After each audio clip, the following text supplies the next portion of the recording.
ఆయన తొలగించి వేస్తాడు, తీసివేస్తాడు. తీసివేసి ఏ ఏ యొక్క తీగైతే ఫలించడానికి చక్కగా అనువుగా ఉన్నదో అది ఇంకును కూడా ఫలించినట్లు ఆ ద్రాక్షవల్లితో అనుసంధానం చేస్తాడు. ఈ ప్రూన్స్ ఇట్, ప్రూనింగ్ అనేది ఆయన చేస్తాడు. క్రీస్తునందు ప్రియమైన దేవుని వల్ల మరి ప్రస్తుతం సంఘంలో కూడా మనం గమనించినట్లయితే సంఘమును ప్రతిదినం కూడా ప్రతి ఒక్క వారం కూడా మనము దేవుని యొక్క సన్నిధానానికి మనం వస్తున్నాం. మన చింతన నుంచి దేవుని యొక్క మాటలు మనం వింటున్నాం, ఆలయానికి వెళుతున్నాం. మరి నిజముగా దేవుని యొక్క మాటకు లోబడి మనం జీవించేటువంటి అనుభవంలో ఉన్నామా? మరి సంఘములో సంఘ కాపరి చెప్పేటువంటి మాటలు విని వాటిని నీ జీవితంలో పాటించడానికి సిద్ధముగానే ఉంటున్నావా? ఎందుకంటే కేవలం నీవు వినేవాడిగా వినేదానివి కానీ ఉంటే దాని ప్రకారము నడుచుకోలేకపోతే దానివలన ఉపయోగం లేదు. ఆ మాటలోని సారాన్ని గ్రహించాలి. బోధకుడు చెప్పినటువంటి ఆ మాటలను నీవు నీ జీవితంలో అన్వయించుకొని ఎక్కువగా ఇంకను కూడా ఆ మాటలో నీ జీవితము ఉండునట్లు నీ జీవిత పరిస్థితులను నీవు సమకూర్చుకో. సంఘంలో ప్రస్తుతము బాధ్యత సంఘ కాపురికి ఇవ్వబడి ఉన్నది.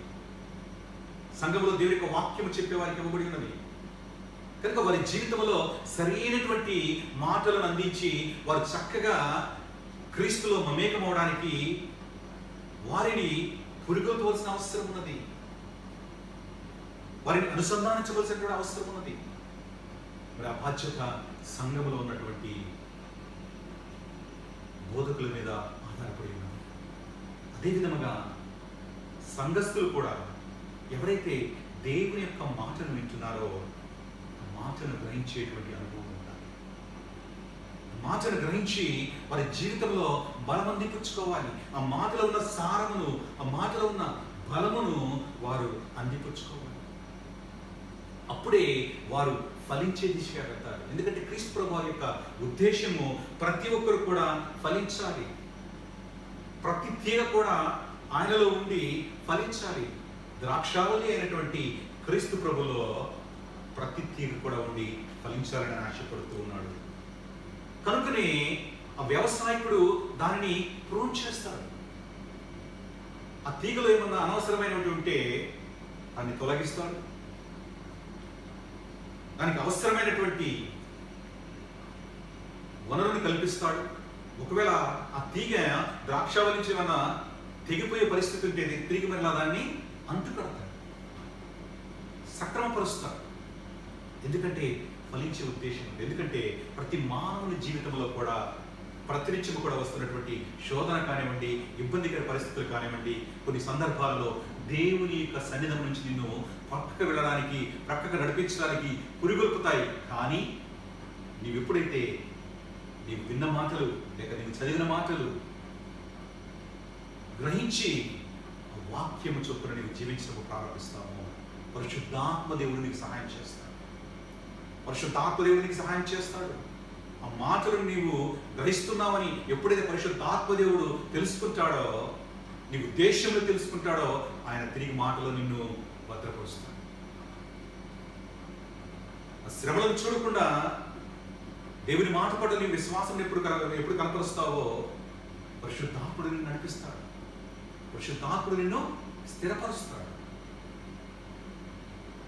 ఏ విధముగా వ్యవసాయకుడు ద్రాక్షావళిలో ఉన్నటువంటి ఆ తీగలను ప్రూన్ చేస్తాడో, మంచిగా ఉండాలని వాటిని చక్కగా తిరిగి మరలా దాంతో బంధం ఏర్పడినట్టు కడతాడో, అవసరమైన వాటిని తీసివేస్తాడో, సంఘములో దేవుని యొక్క బోధకుల పాత్ర మాట చేత బలపరచాలి. దేవుని మాట చేత బలపరచాలి. వారి జీవితంలో పరిశుద్ధాత్మ దేవుడు వారి ఉద్దేశం తెలుసుకొని వారి జీవితంలో దాన్ని బలపరచినట్లుగా కూడా ప్రతి ఒక్కరు కూడా బోధించే ప్రతి ఒక్కరు కూడా ఆ విధంగా ప్రయత్నం చేయాలి. వారిని బలపరచాలి. ఎందుకంటే ఒక శిల్పి ఒక శిల్పాన్ని చెక్కాలంటే ఎంతో శ్రద్ధతో తను ఏ రూపాన్నైతే ఆ శిలకు ఇవ్వాలని ఆశపడుతున్నాడో శ్రద్ధతో తన సుత్తితో ఉలితో చెక్కటం ప్రారంభిస్తాడు. నిబద్ధతతో చెక్కటం ప్రారంభిస్తాడు. కనుక ప్రతి సంఘం కూడా, ఈ లోకంలో ఉన్నటువంటి ప్రతి సంఘం కూడా, సంఘ కాపురులు కానీ, దేవుని యొక్క వాక్యమును బోధించేవారు కానీ, ప్రతి ఒక్కరి జీవితం కూడా దేవునిలో చక్కగా కట్టబడాలని, క్రీస్తు స్వారూప్యంలోనికి వారు మార్చబడాలని దేవుని యొక్క వాక్యం ద్వారా వారిలో మార్పును తీసుకొని వస్తారు. శ్రద్ధతో, ఒక మంచి ఉద్దేశంతో వారి యొక్క ఆత్మీయ జీవితమును మార్చడానికి, క్రీస్తు ఆకృతిలోనికి తీసుకొని రావడానికి శ్రద్ధతో దేవుని మాట చేత వారి జీవితాన్ని చెప్పుతారు. దేవుని యొక్క మాటను వారి హృదయంలో నాటుతారు. ఎందుకంటే వారి ఆత్మీయ జీవితం బాగుండాలి, క్రీస్తు సారూప్యంలోనికి వారు మార్చబడాలని. ఎందుకంటే ప్రతి ఒక్క విశ్వాస జీవితము చాలా ప్రాముఖ్యమైనది. ప్రపంచంలో ఎన్నో ఉద్యోగాలు ఉన్నాయి, కానీ ఎంతో నైపుణ్యం కలిగినటువంటి ఇంజనీరింగ్ కానివ్వండి, ఆర్కిటెక్చర్ కానివ్వండి, టీచింగ్ ప్రొఫెషన్ కానివ్వండి, ఏ ప్రొఫెషన్ అయినా తీసుకున్నా కూడా అవన్నీ కూడా ఈ లోకానికి సంబంధించినవి. వాటన్నిటికంటే కష్టమైన పని ఏంటంటే కాపరి పని, బోధించే పని, దేవుని మాటలు చెప్పే పని చాలా కష్టమైనటువంటి పని. ఎందుకంటే ఆ పని ఒక జీవితము నిత్యరాజ్యంలో ఉండాలా, లేక ఆ రాజ్యంలో స్థానం లేకుండా ఉంటుందా అనేది ఇక్కడ వారి యొక్క నైపుణ్యత తెలియచేస్తుంది. ఎందుకంటే వారు చక్కగా చెక్కాలి కనుక కష్టతరమైన పనిని ఇష్టముగా ప్రతి బోధకుడు చేస్తారు.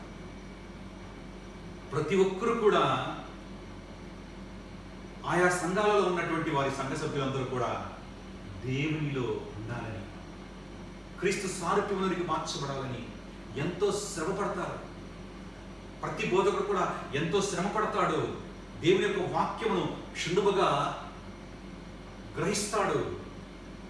వారమంతా కూడా పడిన శ్రమ, కొన్ని గంటల శ్రమ, ఆ యొక్క 45 లేక 50 నిమిషముల వ్యవధికి దానిని కుదించుకొని ఏ విధముగా చెప్తే వారికి చక్కగా అర్థమవుతుందో ఆ విధముగా చెప్పడానికి ప్రయత్నం చేస్తారు, శ్రమిస్తారు. ఎందుకంటే ప్రతి ఒక్కరి ఉద్దేశం కూడా సంఘము ఆత్మీయంగా బలపడాలి. సంఘంలో ప్రతి విశ్వాసి కూడా క్రీస్తు సారూప్యంలోనికి మార్చబడాలి. అందుకని క్రీస్తు ప్రభు వారు శిష్యులకు ఉపదేశిస్తూ ఉన్నారు. ఏ విధముగా క్రీస్తులో ఉంటే వారు క్రీస్తు యొక్క సారాన్ని అందుకుంటారో, మరి క్రీస్తు చెప్పినటువంటి ఆజ్ఞలను వారు పాటిస్తే ఏ విధముగా క్రీస్తు వారు వినోభావ సంబంధం కలిగి ఉంటారో ప్రతి ఒక్కరు కూడా స్పష్టముగా క్రీస్తు యొక్క వాక్య భాగాలలో ఆయన మాట్లాడి ఉన్నారు. 3వ వచనంలో చూసినట్టయితే దేవుని యొక్క మాట వారిని సరిచేస్తుంది. వారి జీవితంలో ఉన్నటువంటి అననుకూల పరిస్థితులను సరిచేస్తుంది. శక్తివంతమైన దేవుని మాట, పరిశుద్ధమైనటువంటి దేవుని మాట వారి జీవితాన్ని సరిచేస్తుంది, తిరిగి మరలా క్రీస్తుతో ప్రతిష్ఠింప చేస్తుంది. యోహాను సువార్త 17వ అధ్యాయం 17వ వచనం చూస్తే సత్యమునందు ప్రతిష్ఠ చేయమంటున్నాడు. యోహాను సువార్త 17వ అధ్యాయం 17వ వచనం, సత్యమందు వారిని ప్రతిష్ఠ చేయము, సత్యమందు వారిని ప్రతిష్ఠ చేయము, నీ వాక్యమే సత్యము, నీ వాక్యమే సత్యము.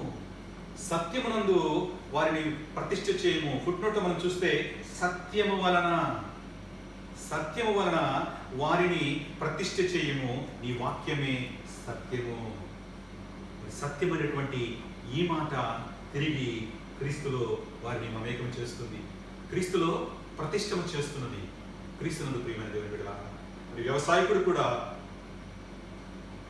ఒకవేళ తీగ ద్రాక్షావళి నుంచి తప్పిపోయే పరిస్థితి ఉంటే, లేక ఉన్న పరిస్థితులను బట్టి గాలి చేత కానీ లేక ఎండ చేత కానీ అది సరిగా సారాన్ని గ్రహించలేనటువంటి పరిస్థితి ఉంటే దాన్ని తిరిగి మళ్ళా సరిచేస్తాడు.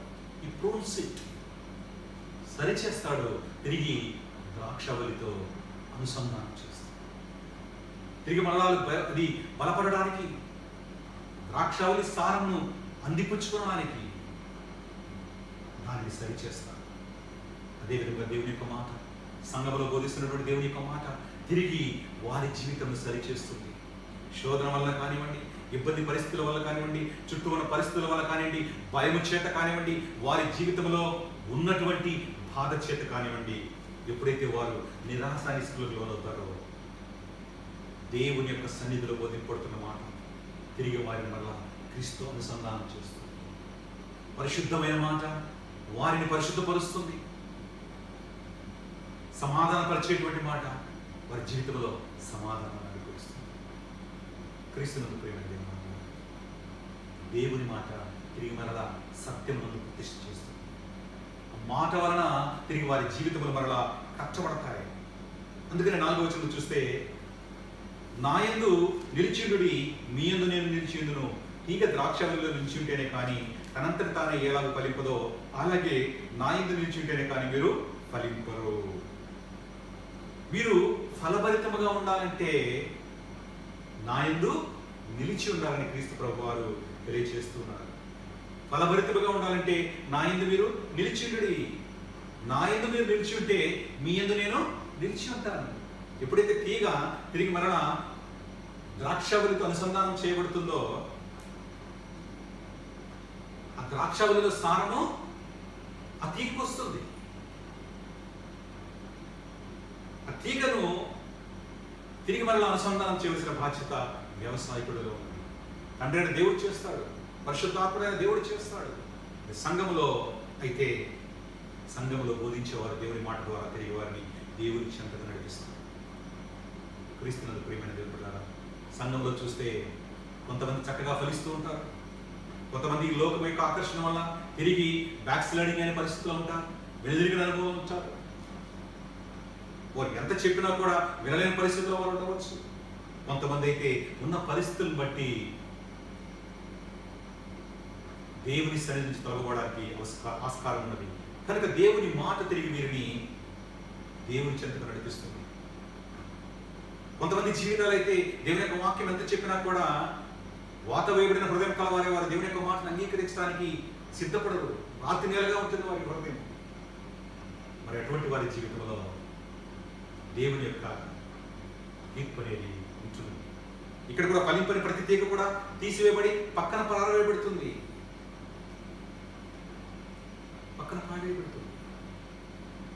అందుకని క్రీస్తు ప్రభువు వారు తెలియపరుస్తున్నారు, నా యందు నిలిచిండుడి, మీ యందు నేను నిలిచిండును. తీగ ద్రాక్షావళిలో నిలిచింటే కానీ తనంతట తాను ఎలాగో ఫలింపదో, అలాగే నా యందు నిలిచింటేనే కానీ మీరు ఫలింపరు. ఏ తీగ కూడా తనంతట తానుగా ఫలించదు. అది ద్రాక్షావళితో మమేకం చేయబడినప్పుడే ఆ ద్రాక్షావళిలో ఉన్న సారం అంతా కూడా తెక్కువస్తుంది. తీగ తనంతట తాను పక్కన ఉంటే అది ఫలింపదు, అది ఎండిపోతుంది. అది సారం రాదు కనుక, ఆ గుణాన్ని గ్రహించలేనటువంటి పరిస్థితుల్లో ఉంటుంది కనుక అది ఎండిపోతుంది. క్రీస్తునందు ప్రియమైన దేవుడు, ద్రాక్షావళిలో ఉంటే ఆ తీగలో ద్రాక్ష మాత్రమే వస్తుంది. ఆపిల్ చెట్టుకి ఆపిల్ పండ్లు మాత్రమే వస్తాయి, ఆరెంజ్ చెట్టుకి ఆరెంజ్ పండ్లు మాత్రమే వస్తాయి. అంటే ఆ చెట్టులో ఏ సారం అయితే ఉంటుందో ఆ సారము ఆ యొక్క ఫలంలో వస్తుంది. నేను ద్రాక్షావళి ఉన్నప్పుడు ఆ ద్రాక్షావళి ఉన్నటువంటి గుణగణాలన్నీ కూడా, ఆ సారం అంతా కూడా ద్రాక్ష ఫలంలోకి వస్తుంది. ఆ తీగలోంచి దానిలో ఉద్భవించే ఫలంలో ఉంటుంది.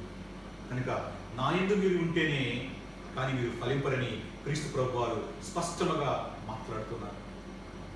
మరి ఇశ్రాయేలు జీవితంలో చూస్తే వారు దేవుని యొక్క ద్రాక్ష తోటగా వారు అభివర్ణించినప్పటికీ కూడా వారు దేవునిలో లేకపోవడం వలన వారు కారు ద్రాక్షలు కాశారు. ఎందుకంటే వాక్యానుసారం వారు జీవించలేకపోయినారు కనుక. ఇర్మియా గ్రంథం 2వ అధ్యాయము 21వ వచనము ఒకసారి చూద్దాం.